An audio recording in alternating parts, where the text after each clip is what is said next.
V ಸಮೃದ್ಧಿ Manjunath sir ಅವರೇ, ನಗರಸಭೆಯ ಅಧ್ಯಕ್ಷರು, ಉಪಾಧ್ಯಕ್ಷರು ಹಾಗೂ ಸದಸ್ಯರುಗಳೇ, ಕಾರ್ಯನಿರ್ವಹಣಾಧಿಕಾರಿಗಳೇ, ನಗರಸಭೆಯ ಚೀಫ್ ಆಫೀಸರ್ ಅವರೇ ಹಾಗೂ ವೇದಿಕೆಯ ಮೇಲೆ ಆಸೀನರಾಗಿರ್ತಕ್ಕಂಥ ಎಲ್ಲ ಗಣ್ಯ ವ್ಯಕ್ತಿಗಳೇ ಹಾಗೂ ವೇದಿಕೆಯ ಮುಂಭಾಗದಲ್ಲಿ ಆಸೀನರಾಗಿರ್ತಕ್ಕಂಥ ಎಲ್ಲ ಸಾರ್ವಜನಿಕ ಬಂಧುಗಳೇ, ಜನಾಂಗದ ಮುಖಂಡರುಗಳೇ, ಎಲ್ಲ ಗ್ರಾಮ ಪಂಚಾಯಿತಿ ಅಧ್ಯಕ್ಷರು, ಸದಸ್ಯರುಗಳು ಎಲ್ಲರೂ ಕೂಡ ಆಗಮಿಸಿರ್ತೀರಾ. ಸಾರ್ವಜನಿಕ ಬಂಧುಗಳೆಲ್ಲ ಆಗಮಿಸಿದ್ದೀರಾ. ಮಾಧ್ಯಮ ಮಿತ್ರರೇ, ಪ್ರೀತಿಯ ಪುಟಾಣಿಯ ಮಕ್ಕಳೇ, ಎಲ್ಲರಿಗೂ ಕೂಡ ಅಂಬೇಡ್ಕರ್ ಜಯಂತಿಯ 134ನೇ ಜಯಂತಿಯ ಆರ್ಥಿಕ ಶುಭಾಶಯಗಳನ್ನು ಕೋರ್ತಾ ಇದ್ದೀನಿ. ನಮ್ಮ ನಾಗರಾಜ್ ಸರ್ ಅವರು ಬಹಳ ವಿಸ್ತೃತವಾಗಿ ಬಹಳ ಚೆನ್ನಾಗಿ ಅಂಬೇಡ್ಕರ್ ಅವರ ಬಗ್ಗೆ ಭಾಷಣವನ್ನು ಮಾಡಿದ್ರು. ನಾನು ಸಮಯದ ಅಭಾವವಿರೋದ್ರಿಂದ ನಾನು ಮುಖ್ಯವಾದ ಒಂದೆರಡು ಅಂಶಗಳನ್ನು ಹೇಳೋದಕ್ಕೆ ಇಷ್ಟಪಡ್ತಾ ಇದ್ದೀನಿ. ಇವತ್ತು ನಮ್ಮ ಭಾರತದಲ್ಲಿ ಮಾತ್ರ ಅಂಬೇಡ್ಕರ್ ಜಯಂತಿಯನ್ನು ನಾವು ಆಚರಣೆ ಮಾಡ್ತಾ ಇಲ್ಲ. ವಿಶ್ವದ 143 ದೇಶಗಳು ಇವತ್ತು ಅಂಬೇಡ್ಕರ್ ಜಯಂತಿಯನ್ನ ಆಚರಣೆ ಮಾಡ್ತಾ ಇದ್ದಾರೆ. ಭಾರತ ರತ್ನ ಸಂವಿಧಾನ ಶಿಲ್ಪಿ ಡಾಕ್ಟರ್ BR ಅಂಬೇಡ್ಕರ್ ಅವರ ಜಯಂತಿಯನ್ನ ಇವತ್ತು ಬಹಳ ವಿಜೃಂಭಣೆಯಿಂದ ಆಚರಿಸ್ತಾ ಇದೆ. ಅಂಬೇಡ್ಕರ್ ಅವರ ಸಾಧನೆಗೆ ಇಡೀ ಜಗತ್ತೇ ತಲೆಬಾಗಿದೆ. ಅವರ ಒಂದು ಮುಖ್ಯವಾಗಿರ್ತಕ್ಕಂಥ ಒಂದಷ್ಟು ವಿಷಯಗಳನ್ನ ತಮ್ಮೊಂದಿಗೆ ಹಂಚ್ಕೊಳ್ತೀನಿ. ನಾನು ಜಾಸ್ತಿ ಏನು ಹೇಳೋದಿಕ್ಕೆ ಹೋಗಲ್ಲ, ಯಾಕಂದ್ರೆ ನೀವು ಅವರ ಒಂದು ಜೀವನ ಚರಿತ್ರೆಯನ್ನ ಬಹಳ ಚೆನ್ನಾಗಿ ಎಲ್ಲರೂ ತಿಳ್ಕೊಂಡಿರ್ತೀರ. ಅಂಬೇಡ್ಕರ್ ಅವರು ನ್ಯೂಯಾರ್ಕ್ನ ಕೊಲಂಬಿಯಾ ವಿಶ್ವವಿದ್ಯಾಲಯದಲ್ಲಿ ವಿದ್ಯಾಭ್ಯಾಸವನ್ನ ಮಾಡ್ತಾರೆ. ಕೊಲಂಬಿಯಾ ವಿಶ್ವವಿದ್ಯಾಲಯದವರು ಒಂದು ರಿಸರ್ಚ್ ಮಾಡ್ತಾರೆ. ಇಡೀ ಜಗತ್ತಿನಲ್ಲಿ ಇರ್ತಕ್ಕಂಥ ಎಲ್ಲಾ ವಿದ್ವಾಂಸರನ್ನ ಪಟ್ಟಿ ಮಾಡ್ತಾರೆ.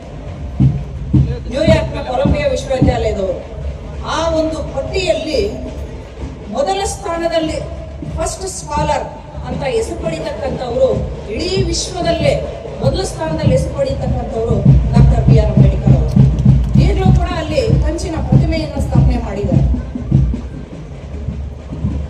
ಸುಮಾರು 33 ಡಿಗ್ರಿಗಳನ್ನು ಪಡೆದಂತ ಏಕೈಕ ಭಾರತೀಯ ಹಾಗೂ ವಿಶ್ವದ ಮೊದಲ ವಿದ್ವಾಂಸರು ಅಂದ್ರೆ ಡಾಕ್ಟರ್ BR ಅಂಬೇಡ್ಕರ್ ಅವರು. ವಿದೇಶದಲ್ಲಿ ವ್ಯಾಸಂಗವನ್ನ ಮಾಡಿ PhD ಮುಗಿಸಿ ಡಾಕ್ಟರೇಟ್ ಪಡೆದಂತ ಮೊದಲ ಭಾರತೀಯರು ಕೂಡ ಡಾಕ್ಟರ್ BR ಅಂಬೇಡ್ಕರ್ ಅವರು.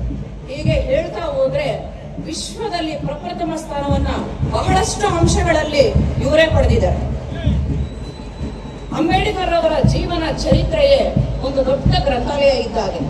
ಅವರ ಜೀವನ ಚರಿತ್ರೆಯನ್ನ ನಾವು ಅಭ್ಯಾಸ ಮಾಡಿದ್ರೆ ಸಾಕು, ಎಷ್ಟೋ ವಿಶ್ವವಿದ್ಯಾಲಯಗಳನ್ನ ಓದಿದ್ದಕ್ಕೆ ನಾವು ಸಮ.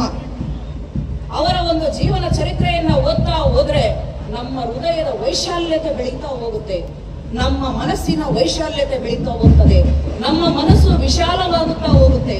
ನಮ್ಮ ಮನಸ್ಸು ಚಿಕ್ಕದಾಗಿ ಸಂಕುಚಿತವಾಗಿ ನಾವೊಂದು ಹಳ್ಳಿಗೋ ಅಥವಾ ಒಂದು ತಾಲೂಕಿಗೋ ಒಂದು ಜಿಲ್ಲೆಗೋ ಒಂದು ರಾಜ್ಯಕ್ಕೆ ಸೀಮಿತ ಆಗಿರ್ತೀವಿ. ಆದ್ರೆ ಅವರ ಒಂದು ಜೀವನ ಚರಿತ್ರೆಯನ್ನ ಅವರ ಆಳವಾಗಿ ಅಧ್ಯಯನ ಮಾಡ್ತಾ ಹೋದ್ರೆ ನಿಜವಾಗ್ಲೂ ಕೂಡ ನಾವು ಒಬ್ಬ ವಿಶ್ವ ಮಾನವರಾಗ್ತೇವೆ. ಅವರಲ್ಲಿರ್ತಕ್ಕಂಥ ಸಂದೇಶಗಳನ್ನ ಮೈಗೂಡಿಸಿಕೊಂಡ್ರೆ ವಿಶ್ವ ಮಾನವರಾಗೋದ್ರಲ್ಲಿ ಯಾವುದೇ ಅನುಮಾನ ಇರೋದಿಲ್ಲ. ಅಂಬೇಡ್ಕರ್ ಅವರು ಹೇಳ್ತಾರೆ, ನಾವು ಸುಖವಾಗಿದ್ದೀವಿ ಅಂದ್ರೆ ಸಾಲದು, ನಮ್ಮಿಂದ ಎಷ್ಟು ಜನ ಸುಖವಾಗಿದ್ದಾರೆ ಅನ್ನೋದು ಮುಖ್ಯ. ಆಗ್ಲೇ ಮನುಷ್ಯನ ಜೀವನ ಸಾರ್ಥಕ ಆಗೋದು. ನಾವೊಬ್ರು ಸುಖವಾಗಿದ್ದೀವಿ ಅಂತಿದ್ರೆ ಅಂಬೇಡ್ಕರ್ ಅವರು ಇಷ್ಟೆಲ್ಲ ಹೋರಾಟಗಳನ್ನ ಮಾಡಿ ಇಷ್ಟೆಲ್ಲ ಸಾಧನೆ ಮಾಡ್ತಕ್ಕಂಥ ಅವಶ್ಯಕತೆ ಇರಲೇ ಇಲ್ಲ. ದೇವರ ದೃಷ್ಟಿಯಲ್ಲಿ ಎಲ್ಲರೂ ಸಮಾನರು, ಆದ್ರೆ ಮನುಷ್ಯನ ದೃಷ್ಟಿಯಲ್ಲಿ ಪ್ರತಿಯೊಬ್ಬರು ಸಮಾನರು ಎಂಬತಕ್ಕಂಥ ಭಾವನೆ ಬಂದಾಗಲೇ ಈ ಸಮಾಜದ ಒಂದು ಬದಲಾವಣೆ ಸಾಧ್ಯ. ಅದುವರೆಗೂ ಕೂಡ ಸಮಾಜ ಬದಲಾಗುವುದಿಲ್ಲ. ಈ ಸಮಾಜ ಬದಲಾಗುವವರೆಗೂ ಕೂಡ ನಾನು ಹೋರಾಟ ಮಾಡ್ತಾ ಇರ್ತೀನಿ ಅಂತ ಹೇಳ್ತಾರೆ. ಬಹಳ ಚಿಕ್ಕಂದಿನಿಂದಲೂ ಕೂಡ ಅಸ್ಪೃಶ್ಯತೆಯನ್ನ ಹತ್ತಿರದಿಂದ ನೋಡಿದಂಥವ್ರು. ಬಾಬಾ ಸಾಹೇಬರು ಕುಡಿಯೋದಿಕ್ಕೆ ನೀರು ಕೊಟ್ಟಿರೋದಿಲ್ಲ, ಓದೋದಿಕ್ಕೆ ಪುಸ್ತಕ ಕೊಟ್ಟಿರೋದಿಲ್ಲ, ಕೆಲವೊಂದು ಮನೆಗಳಿಗೆ ಬಾಡಿಗೆ ಹೋದಾಗ ಅವರಿಗೆ ಬಾಡಿಗೆ ಸಿಕ್ಕಿರೋದಿಲ್ಲ. ಬಹಳಷ್ಟು ನೊಂದು ಬೆಂದು ಅಸ್ಪೃಶ್ಯತೆಯ ಈ ಜ್ವಾಲೆಯಲ್ಲಿ ಬೆಂದು ಬಳಲಿ ನೊಂದು ಬಹಳಷ್ಟು ಕಷ್ಟಪಟ್ಟಿರ್ತಕ್ಕಂಥವ್ರು. ಇಡೀ ಭಾರತಕ್ಕೆ ತಳಪಾದಿಯಾದಂಥ ಕೋಟ್ಯಾಂತರ ಜನರ ಹಣೆ ಬರವನ್ನ ಬದಲಿಸಿರ್ತಕ್ಕಂಥ ಇವತ್ತು ಭದ್ರ ಬುನಾದಿಯಾಗಿ ನಾವು ಆಡಳಿತ ನಡೆಸಬೇಕು ಅಂತಂದ್ರೆ ಅವರ ಒಂದು ಕೈದೀವಿಗೆ ಇಡೀ ಜಗತ್ತೇ ಅವರಿಗೆ ಅವರ ಒಂದು ಕೈದೀವಿಗೆ ನಮಸ್ಕರಿಸ್ತಾ ಇದೆ. ಅಂತಹ ಅದ್ಭುತವಾದ ಗ್ರಂಥನೇ ನಮ್ಮ ಸಂವಿಧಾನ. ಅವರ ಒಂದು ಸಂಕುಚಿತ ಮನೋಭಾವ ಇದ್ದಿದ್ರೆ ಅವರಲ್ಲಿ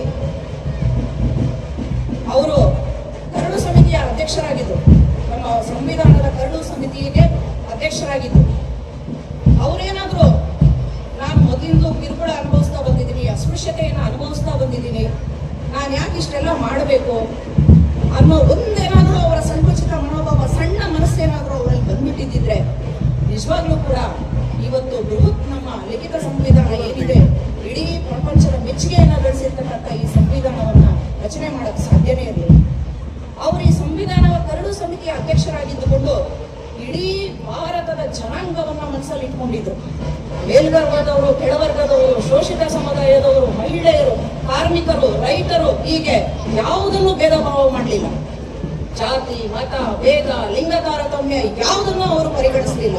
ಅವರಲ್ಲಿ ಇದ್ದಿದ್ದು ಸಹಕಾರ, ಸಮಾನತೆ, ಸಹಬಾಳ್ವೆ, ಭ್ರಾತೃತ್ವ, ಬಂಧುತ್ವ ಭಾವನೆಯನ್ನ ನಾವು ಜಾಗೃತಗೊಳಿಸಬೇಕು.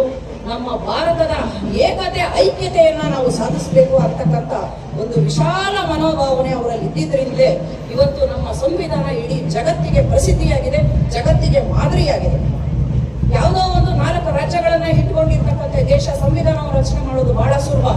ನಮ್ಮ ಭಾರತ ಹಲವು ರಾಜ್ಯಗಳಿದೆ, ಹಲವು ಪ್ರಾಂತ್ಯಗಳಿದೆ, ಸುಮಾರು ಭಾಷೆ ಮಾತಾಡ್ತಕ್ಕಂಥ ಜನರಿದ್ದಾರೆ, ಹಲವಾರು ಧರ್ಮಗಳಿದೆ, ಹಲವಾರು ಮತಗಳಿದೆ, ಹಲವಾರು ಜನಾಂಗಗಳಿದೆ, ತಮ್ಮದೇ ಆದಂತಹ ಆಚರಣೆಗಳಿದ್ದಾವೆ, ಸಂಪ್ರದಾಯಗಳಿದ್ದಾವೆ. ಇವರೆಲ್ಲರನ್ನೂ ಕೂಡ ಗಮನದಲ್ಲಿ ಇಟ್ಕೊಂಡು ಅವರು ರಚನೆ ಮಾಡಿದ್ರಲ್ಲ ಸಂವಿಧಾನ, ನಿಜವಾಗ್ಲೂ ಕೂಡ ಅವರು ಜಗತ್ ಪೂಜ್ಯರು. ಅವರನ್ನ ನಾವು ಇವತ್ತು ಫೋಟೋಗಳಲ್ಲಿ ಇಟ್ಕೊಂಡು ಪೂಜೆ ಮಾಡೋದಾಗ್ಲಿ, ಆಫೀಸ್ಗಳಲ್ಲಿ ಇಟ್ಕೊಳ್ಳೋದಾಗ್ಲಿ ಅಲ್ಲ, ನಿಜವಾಗ್ಲೂ ಅವರು ನಮ್ಮ ಹೃದಯದಲ್ಲಿ ಸ್ಥಾನ ಪಡಿಬೇಕು. ನಮ್ಮ ಇಡೀ ಭಾರತೀಯರ ಹೃದಯದಲ್ಲಿ ಅವರಿಗೆ ಸ್ಥಾನ ಇದೆ. ಇವತ್ತು ಇಡೀ ಜಗತ್ತಿನಲ್ಲಿ ಪ್ರತಿಮೆಗಳಿದೆ ಅಂತಂದ್ರೆ ಅದು ಹೆಚ್ಚು ಪ್ರತಿಮೆಗಳಿರೋದು ಡಾಕ್ಟರ್ ಬಾಬಾ ಸಾಹೇಬ್ ಅವರು.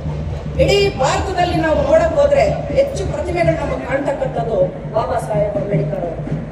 ಅಂತ ಮಹಾನ್ ವ್ಯಕ್ತಿಗಳು ನಮ್ಮ ಭಾರತದ ಸಂವಿಧಾನವನ್ನ ನಮಗೆ ರಚನೆ ಮಾಡಿಕೊಟ್ಟು ಭದ್ರವಾದಂತ ಇವತ್ತು ಬುನಾದಿಯನ್ನ ಕೊಟ್ಟಿದ್ದಾರೆ. ಅದರ ಮುಖಾಂತರ ಆಡಳಿತವನ್ನ ಮಾಡಿ ನಮ್ಮ ಭಾರತ ವಿಶ್ವದ ಪಟ್ಟಿಗಳಲ್ಲಿ ಪ್ರಮುಖವಾದಂತಹ ರಾಷ್ಟ್ರಗಳ ಸಾಲಿನಲ್ಲಿ ಇವತ್ತು ನಿಂತಿದೆ. ಬಾಬಾ ಸಾಹೇಬ್ ಅಂಬೇಡ್ಕರ್ ಅವರು ಬರೆದಿರ್ತಕ್ಕಂಥ ಪುಸ್ತಕಗಳು ಹಲವಾರು ಪುಸ್ತಕಗಳು, ಸುಮಾರು 20,000 ಪುಟಗಳನ್ನ ಅವರ ಕೈಯಿಂದಲೇ ಬರೆದಿದ್ದಾರೆ.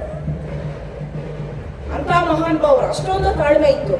ಆಹಾರ ಜಾತಿ ಅನ್ನೋ ಒಂದೇ ಒಂದು ಕಾರಣಕ್ಕೆ ಅವರಿಗೆ ವಕೀಲಿ ವೃತ್ತಿಯನ್ನು ಆರಂಭಿಸೋದಕ್ಕೆ ತುಂಬಾ ಕಷ್ಟ ಆಯಿತು. ಅವರಿಗೆ ಅಲ್ಲೆಲ್ಲೂ ಕೂಡ ಆಫೀಸಲ್ಲಿ ಒಂದು ಕೋಣೆಯಲ್ಲಿ ಅವರು ವೃತ್ತಿ ಮಾಡೋದಕ್ಕೆ ಅವಕಾಶ ಕೊಡಲಿಲ್ಲ. ಕೊನೆಗೆ ಮರದ ನೆರಳಲ್ಲಿ ಬಂದು ಕೂತ್ಕೊಂಡು ಅವರು ವಕೀಲಿ ವೃತ್ತಿಯನ್ನು ಪ್ರಾರಂಭ ಮಾಡ್ತಾರೆ. ಅದು ಒಂದು ಇತಿಹಾಸನೇ ಸೃಷ್ಟಿ ಆಗ್ತದೆ. ಒಬ್ಬ ಜಡ್ಜನ್ನ ಅವರ ಮನಸ್ಸನ್ನ ಪರಿವರ್ತನೆ ಮಾಡ್ತಾರೆ.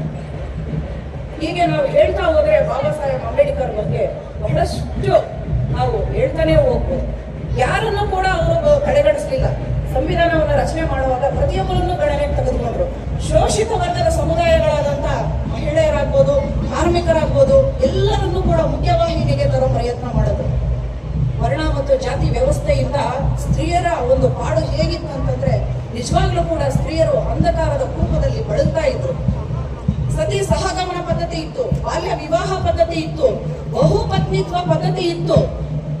ಸ್ತ್ರೀಯರಿಗೆ ಒಂದು ಸ್ವಾತಂತ್ರ್ಯ ಅನ್ನೋದೇ ಇರಲಿಲ್ಲ. ನಮ್ಮ ಸ್ವತಂತ್ರ ಪೂರ್ವ ಭಾರತದಲ್ಲಿ ಸ್ತ್ರೀಯರು ಅಂಧಕಾರದಲ್ಲಿ ನರಳುತ್ತಾ ಇದ್ರು.